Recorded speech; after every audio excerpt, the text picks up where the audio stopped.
નમસ્કાર દર્શક મિત્રો, હું આપની સાથે છું રાખી અંજારીયા। સ્વાગત છે આપનું કચ્છ ઉદય ટીવી ન્યૂઝમાં। તો દર્શક મિત્રો, જોઈએ આજના સમાચારો વિસ્તારથી।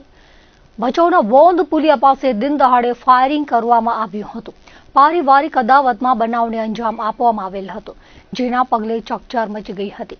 મળતી વિગતો મુજબ ભચાઉના વોંધ ઓવરબ્રિજ પાસે બનાવ બન્યો હતો, જેમાં વોંધ ગામના આશરે 70 વર્ષીય હરગોવિંદ સાધુની હત્યા કરવામાં આવી હતી।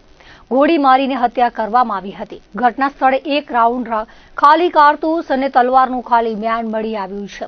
અંગત પારિવારિક અદાવતમાં હત્યાનો બનાવ બન્યો હોવાનું જાણવા મળી રહ્યું છે। મોટી સંખ્યામાં લોકો ઘટના સ્થળે એકત્ર થઈ ગયા હતા। ભચાઉ પોલીસ પહોંચી હતી। દેહને પીએમ માટે સરકારી હોસ્પિટલ લઈ જવામાં આવ્યો હતો।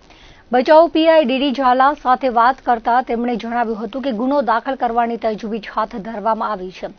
અંગત અદાવતમાં બનાવ બન્યો હોવાનું જણાઈ રહ્યું છે। પોલીસ દ્વારા તપાસ કરવામાં આવી રહી છે। ઘટનાની જાણ થતાં જ પોલીસ તાત્કાલિક સ્થળ પર પહોંચી તપાસ હાથ ધરી હતી।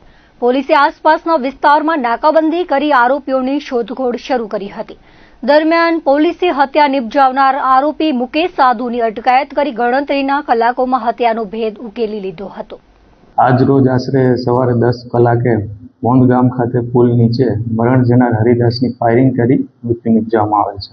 સમગ્ર બનાવની ગંભીરતા જોતા માનનીય border range IGP Shri Chirag Kodiya સાહેબ તથા પોલીસ અધિક્ષક શ્રી સાગર બાગમાર સાહેબની સૂચના અન્વયે જિલ્લા પોલીસની અલગ અલગ ટીમો બનાવી આરોપી મુકેશ સાધુને રાઉન્ડ અપ કરવામાં આવેલ છે। સમગ્ર બનાવ અંગે તપાસ કરતા મરણ જનાર હરિદાસની પુત્રવધુ સાથે આરોપી મુકેશને આડા સંબંધો રહેલા હતા, તેમજ મરણ જનાર હરિદાસના સગા નાના ભાઈનો દીકરો એ મુકેશ થાય છે।